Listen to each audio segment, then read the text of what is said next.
Hey everybody, my name is Ryan Shooter. I am an assistant technical designer at Blizzard Entertainment, and this is Philip Tan from MIT Game Lab. So we've done this talk once before, or something very similar to it, at GDC Next back in November.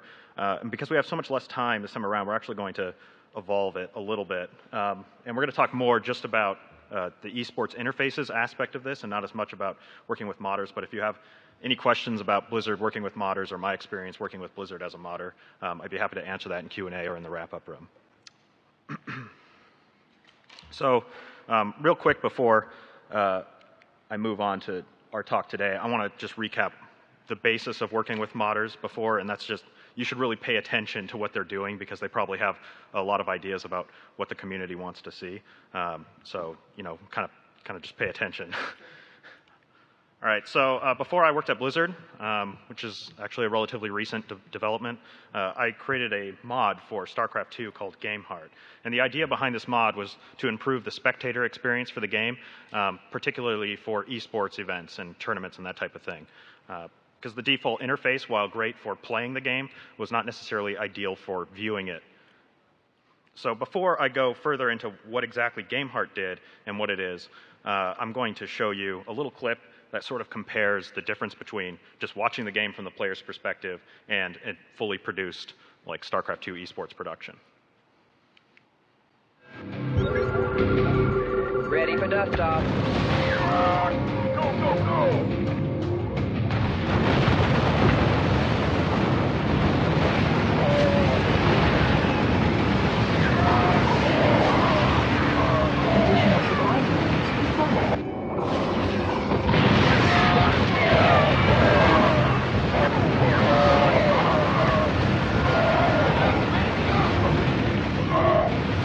Bomber has such a significant army supply lead that if he just goes on both sides at once, I don't think he's weaker on either side. Well, there's nothing to catch these four medevacs inside the main base of Heart now. This is a really, really promising drop for Bomber. Even if he just kills those reactors and stuff. Yeah, those reactors are huge right now. And the Heart natural, pulls everything of course. in, but now his natural's open. Bomber's going to stim in. Tanks are sieging up, so he cleans up the forces inside the main of his base, but his natural tanks going down left and right now. Bomber has sieged the natural mineral.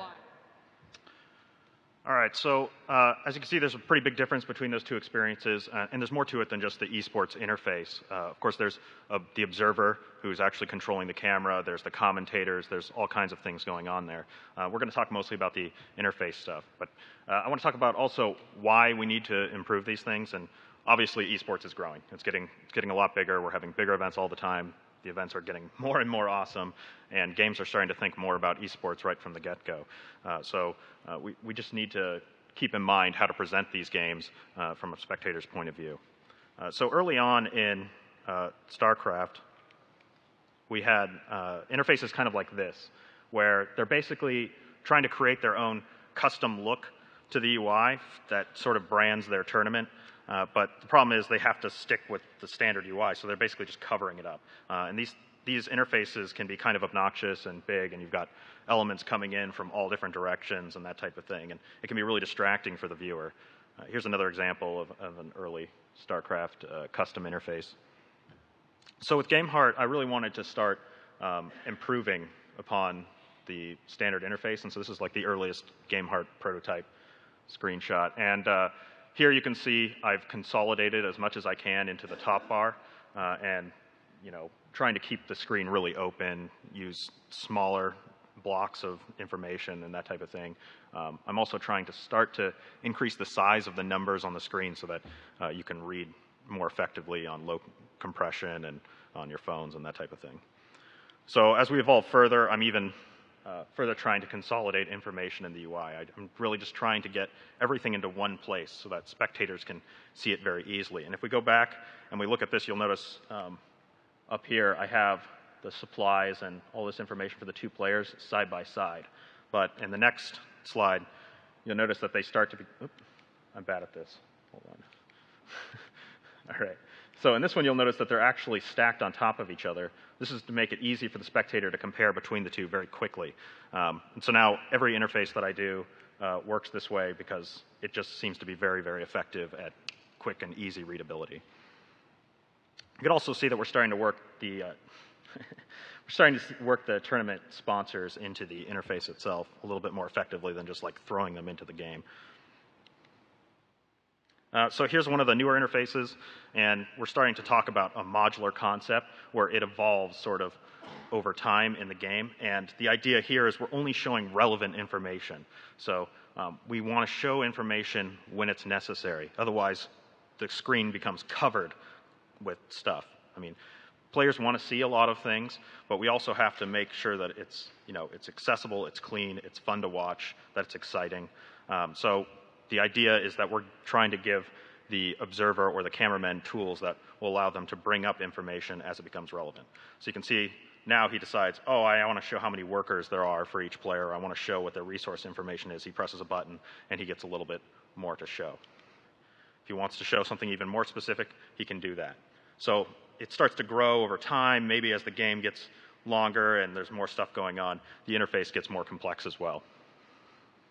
So I'm going to actually dive into some of the more functionality stuff in GameHeart now, besides just the interface elements, to show how we're trying to improve spectating from that perspective.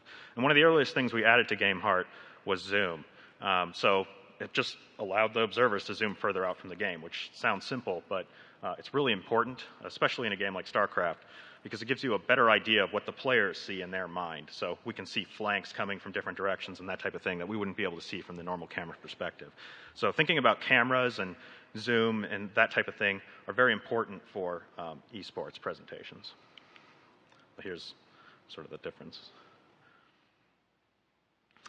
So another feature that we added to GameHeart was stronger team colors. So StarCraft is a pretty good-looking game from the beginning, but it can be difficult sometimes with, under high compression or low-quality streams or whatever to tell the units apart between the two different players. So there was a mod early on in StarCraft that didn't stop working at some point, but we incorporated it into GameHeart. And GameHeart is actually not just me developing stuff. It's more of a platform for other modders to also create their ideas for improving the spectator experience, and then we can incorporate them into GameHeart. So Stronger Team Colors was developed by another modder in the community, and we incorporated it into GameHeart so that you could tell the two players' units apart very easily on stream. So you can clearly see which which units belong to the red player and which belong to the blue here with Stronger Team Colors on.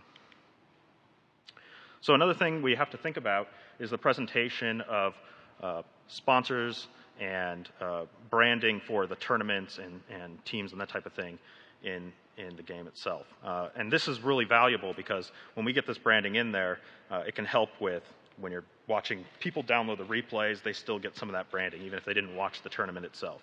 Or if they're on stream and you see those units like running across the Intel Extreme Masters logo or whatever, you know exactly what tournament you're watching. Or if people are putting YouTube clips together, they might still clip in your branding and that type of thing. It's really important to start trying to move this stuff, I feel, into the games themselves. But tournaments are not the only people who need help in this regard. Teams also need a lot of help. Teams in eSports are critical to its success, but they have quite a challenge because they don't have the same platform that the tournaments do to promote their sponsors. For the most part, they get them out there by putting patches on their players' jerseys. And when they're playing in online events where you never see the players, that doesn't do them a lot of good. So I think the idea here is to try to get team sponsors and the teams the ability to get their own name out there as well. So here's another feature, which is, and the idea here is we can free up space on the interface itself by moving some of that information into the game world. So these are production icons, and they're small little icons that appear over the buildings for spectators in StarCraft II. And these will give contextual information about what's happening in the game inside the game world. So if we have one player coming in and attacking this tech lab, which is attached to the barracks, which is this thing here, you know that they're not just trying to destroy the tech lab, they're also trying to destroy whatever it's researching here, which is StimPack, which can have a huge impact on the game. So these allow the viewer to understand immediately what's happening without having to search all over the screen trying to find that kind of information. So the next few things I'm going to talk about here are timely notifications, and these were developed by Philip and his team at MIT Game Lab. The main idea behind these being to have information that comes up as soon as it becomes relevant, right? So here with the upgrade notifications, there's these different upgrades in StarCraft. You can research Stim Pack, which you press a button and your Marines can move faster and shoot faster and do more damage or whatever. And then you have combat shields, which you see have just completed, and then that gives the Marines a little bit more health. So now the Zerg player made this engagement with these Banelings not knowing that combat shield was 1/10 of a second from completing. But as observers, we know that that's coming. We're going, oh my God, he's going to go into this and it's going to, that's not what he should do. And then Stim Pack is about to finish in a second too, which is going to turn this even further in the Terran player's favor. So it's really exciting to have these little notifications coming up as they become relevant to let you know that something important is happening. So here we have the workers killed notifications, and these are kind of small over here on the side. Hopefully you guys but what this is StarCraft is a game of economy, so when players are attacking each other, yeah, sometimes they have to go through armies to do this, but primarily they're trying to attack the other player's economy. And in this case, you're attacking workers. So we're letting you know exactly how much economic damage the blue player has done to the red player in the last attack. So the blue player killed 16 of the red player's workers. That's a significant amount, and it's going to have a serious cost in the game to come. Now, not all of these notifications are designed specifically for the viewer.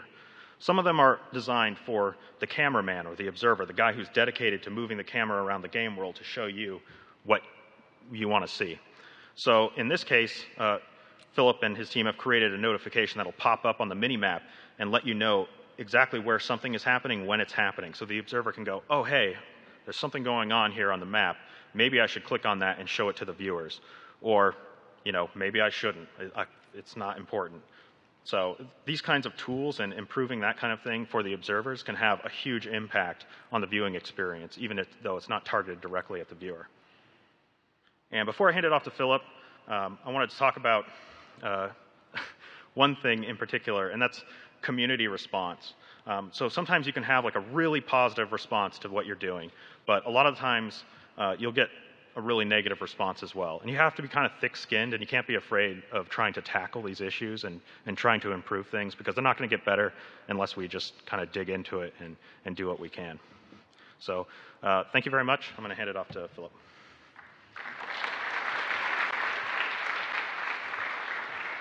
So Ryan did all his laser pointing over here, so I'm going to try to do laser pointing over there so y'all can get some of that. So let's talk a little bit about that kind of community response and where that's coming from. I work on real-time data visualizations at the Massachusetts Institute of Technology with an undergraduate researcher, Nicholas Moore. And as part of our design process, we looked at a lot of media through broadcast history, including athletic sports. So first I'm going to talk about how broadcast audience expectations have changed. Then I'm going to take you on a bridge trip through eSports history, specifically tournament broadcasts of StarCraft. And finally, we'll return to visuals for broadcast sports in general. Now, with television broadcasting of any sport, the audience could assume that the only way to get visual content of a tournament will be to watch it directly from one particular channel.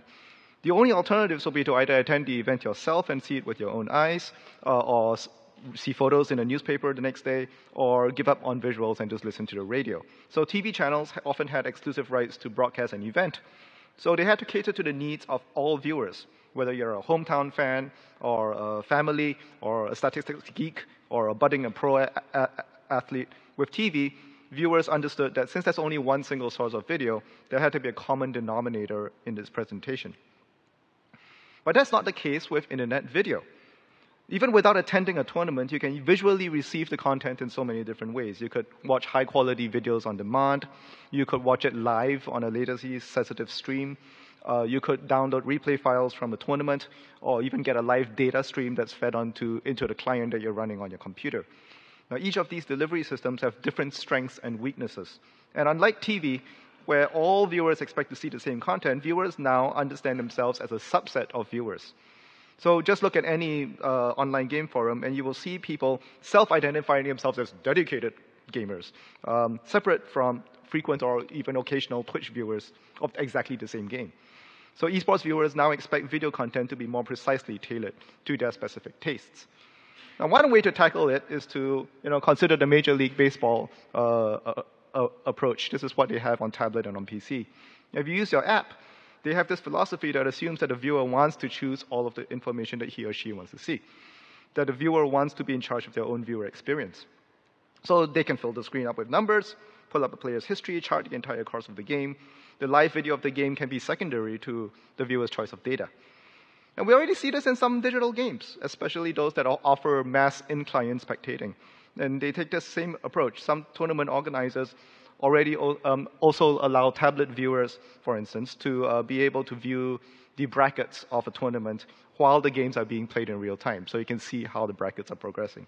And this is great for the personally engaged, really well-informed player who's watching a tournament. But how does this benefit the first-time audience? Someone who might be curious about what this game's all about and might be stumbling it maybe at a convention, but will be overwhelmed by displays such as this. So let's see how StarCraft broadcasting evolved in South Korea in the late 90s, primarily around StarCraft Brood War. They had to solve a whole lot of problems. How do you tell stories about players and their rivals? How do you dramatize the mind games? How do you pace a broadcast? And what tournament formats fit well in the TV schedule? As should be clear from this image, these tournaments were designed for a standard definition television broadcast, 480 lines from top to bottom, interlaced, and broadcast to a local audience in one language, primarily Korean. They were mostly held in television studios designed for cameras first and audiences second. So you see big, giant, fat fonts, nothing smaller than 18-point, terrible color fidelity and bleeding because it's an analog broadcast, and overall fuzziness in the broadcast. Compare that to the quality of a direct screenshot. This is what the players are seeing on their computers, and this is the video feed that the studio will receive from an observer's computer. Just a point of note, an observer could be a guy, could be a girl. There are a lot of pros working on that. They're super talented. Note that the game plays in a 4:3 aspect ratio, which is exactly the same ratio as a television broadcast. You can see the full game UI down at the bottom, including buttons designed for first-time players, right there on the right. And you only see one player's resources up in the top right, depending on whom the observer has selected. And you also see the mouse cursor right there, which is really odd from a TV standpoint, but it's a constant presence on any eSports broadcast today. Now, 14 years after the release of StarCraft Brood War, this is an analog TV broadcast from 2012. It's still standard definition, but there's slightly better color fidelity. The technology has improved for broadcast. Turns out that the big chunky pixels, apologies, the big chunky pixels from 1998 actually worked pretty well over that 14-year time span. It works really well for analog interlaced broadcasts. Most of the broadcasts that we'd seen over those 14 years were blurrier than what you see here. But you could still make out every single unit pretty well because the pixels were so huge. Right here you see that how the cable TV broadcaster has overlaid information on top of the game image. So you have a station ID, you have player names, you have spawn locations. Here's a Terran spawning in 5 o'clock and a Zerg spawning at 7 o'clock. You can see the colors. You see the name of the tournament up there, the name of the map. But then also look down on the lower right, where all those first-time player buttons have been obscured by game stats. Here's the time of the game. Here are the names of the players again. Here are all the resources they've got. And here's how big their armies are. Well, in StarCraft II, we call that supply. So they're introducing this additional information to tell you what's going on in the game. With StarCraft II, Blizzard incorporated some of these ideas right into the game engine to make spectating easier, removing the need to snoop the network stream for broadcast.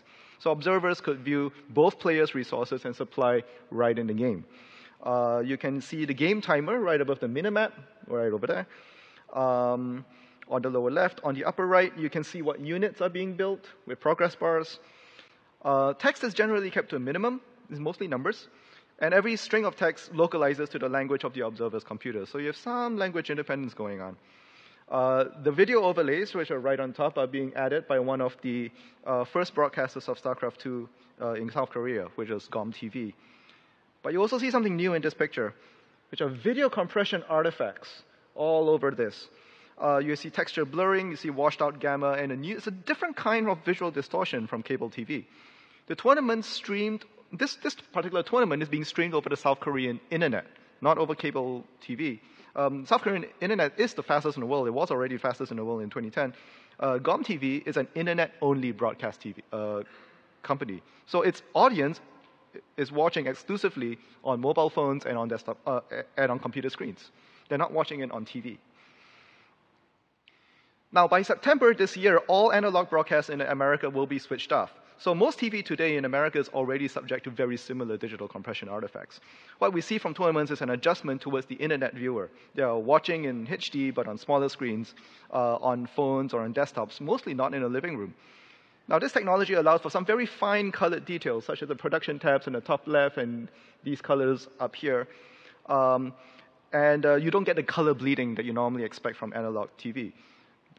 But you have to use big fonts because people are using smaller screens to watch these shows. But you can use very fine fonts, like these compressed, tall fonts over there, because those details actually come through a little bit better. This is Major League Gaming, MLG. They've kept a lot of the video information that we've talked about so far.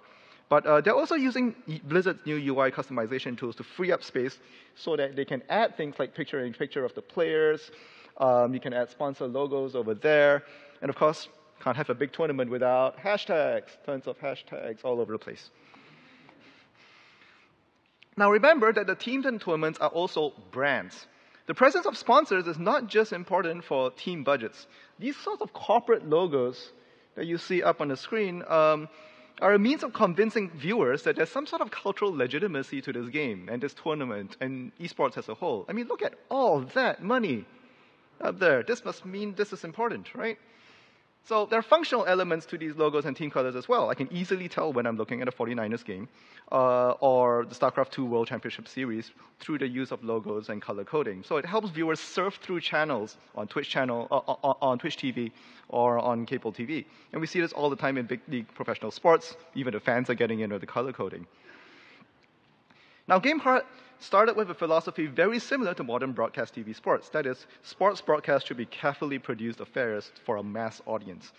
In addition, both Ryan and the MIT Game Lab also assume that spectators benefit from a sort of hyper-reality, a heightened sense of what's happening in the game by providing them additional graphic information that players don't see. But of course, pro players are usually much more aware of what's going on in the game than viewers will ever be. So these sorts of overlays are actually just bringing players and viewers a little bit closer in terms of what they know about the game. They're illustrating concepts that expert players already know. So the goal with the project at MIT was what sort of data visualizations could we provide in real time that will help viewers understand the decisions being made by expert players. So we listened to eSports casters and noted occasions where their analysis didn't have visuals to support their points. Blizzard's modding tools allowed us to experiment with a lot of different ideas without additional software. So even with the basic game disk and a little time, we could fill every visual gap that we could find with a rough functional data display. Then we opened out all these ideas to Reddit, Liquipedia, Blizzard's own Battle.net forums. People could download and try it. We let the spectator community tell us what they liked best. So we have giant, compression-friendly, opaque rectangles for everything. These things compress really well on stream. Player names so big you can read them on video thumbnails. Tiny little details for hardcore viewers on high-res streams. And all kinds of new stats and graphs, even an integrated station ID over there. And we spent a huge amount of time on this graph, by the way. We're really proud of it. But frankly, a lot of people weren't interested in it. Its primary use in broadcast was to fill dead time between skirmishes when nothing else interesting was really happening. However, we got a lot of excitement about our timing notifications, which Ryan then integrated into GameHeart. Why? What's the big deal about notifications? Well, let's compare it to shot clocks and power plays from old school broadcast TV sports.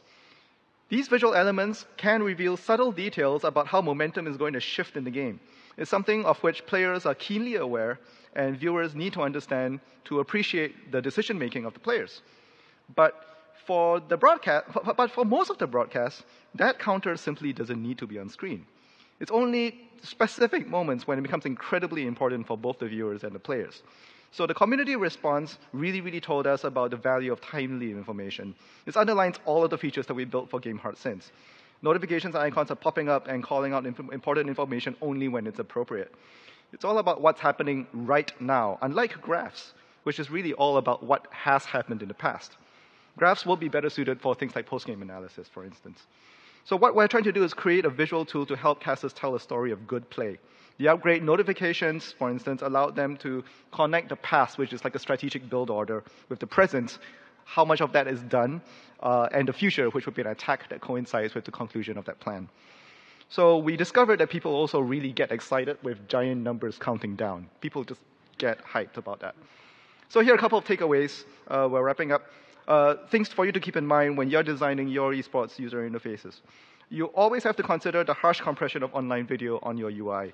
Color palette, fine details, they may look great on your desktop and then get totally washed out when you live stream them. Help the audience understand what the pro players already understand so that they can appreciate excellent plays and close calls. In a live game, the most important story is the story of the moment, right now.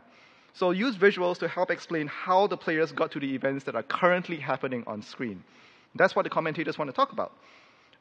Support what they're already saying. And notice when commentators repeatedly try to explain strategic or tactical concepts without having visuals to support those points. And of course, build a hype. Use every trick to get people excited. Help them enjoy watching your game. Thank you very much. And I think we actually have a little bit of time for questions. If you're not too hungry, hang on and we'll answer questions. Thank you.